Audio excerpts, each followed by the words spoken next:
Assalamualaikum warahmatullahi wabarakatuh. Saya Cep Sidik Permana dari semester 2 kelas A akan mereview pertemuan ke-15 mata kuliah hukum pidana pada tanggal 24 Mei 2021 dengan dosen pengampu Ibu Profesor Dr. Hajah Heni Nuraini SHMH dan asisten dosen Bapak Dr. M. Rendi Aridayandi SHMH.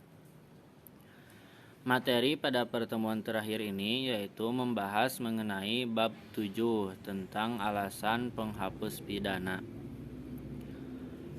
Alasan penghapus pidana yaitu alasan yang memungkinkan seseorang yang melakukan perbuatan yang memenuhi rumusan delik atau TP tetapi tidak dapat dipidana. Atas dasar itulah doktrin atau ilmu hukum membedakan atas alasan pembenar dan alasan pemaaf. Alasan pembenar.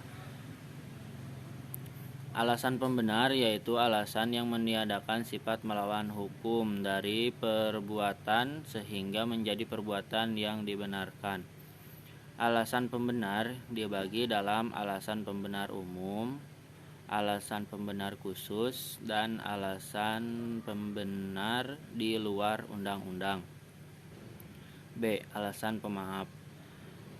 Alasan pemaaf yaitu alasan yang meniadakan kesalahan pelaku TP sehingga pelaku yang melakukan perbuatan yang bersifat melawan hukum tidak dipidana karena tidak ada kesalahan. Alasan pemaaf terdiri dari alasan pemaaf umum, alasan pemaaf khusus, dan alasan pemaaf di luar undang-undang. 2.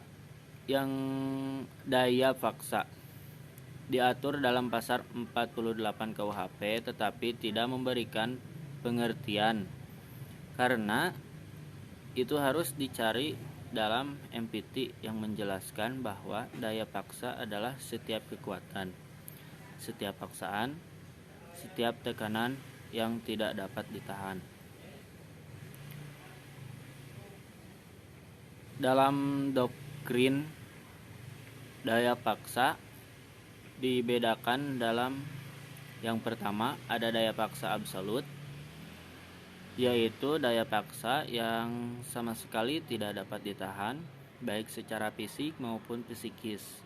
Yang kedua ada daya paksa relatif, yaitu daya paksa yang masih dapat ditahan dengan berbuat lain, tetapi yang bersangkutan tidak melakukan perlawanan sehingga tidak perlu dilawan.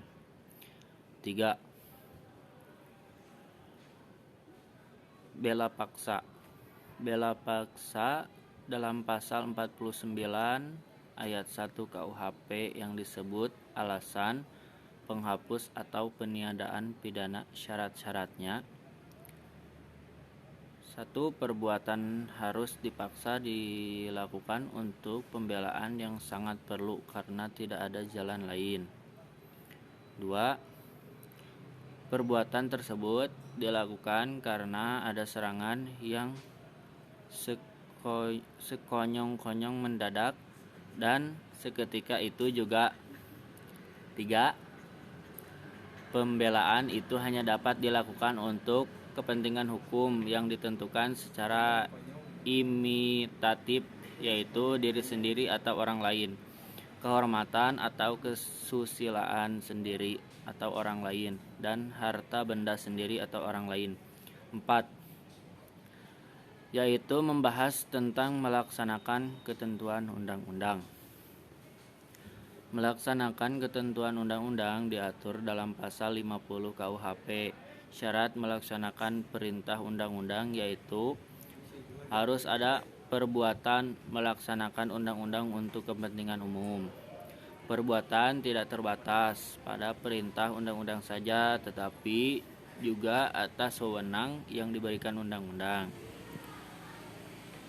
Perbuatan harus patut, wajar, dan masuk akal. 5. Yang terakhir yaitu membahas tentang pelaksanaan perintah jabatan. Melaksanakan perintah jabatan dibedakan menjadi 2, yaitu melaksanakan perintah jabatan yang sah pada pasal 51 ayat 1 KUHP. melaksanakan perintah jabatan yang tidak sah pada pasal 51 ayat 2 KUHP. Sekian review pertemuan ke-15 mata kuliah hukum pidana dari saya. Wassalamualaikum warahmatullahi wabarakatuh.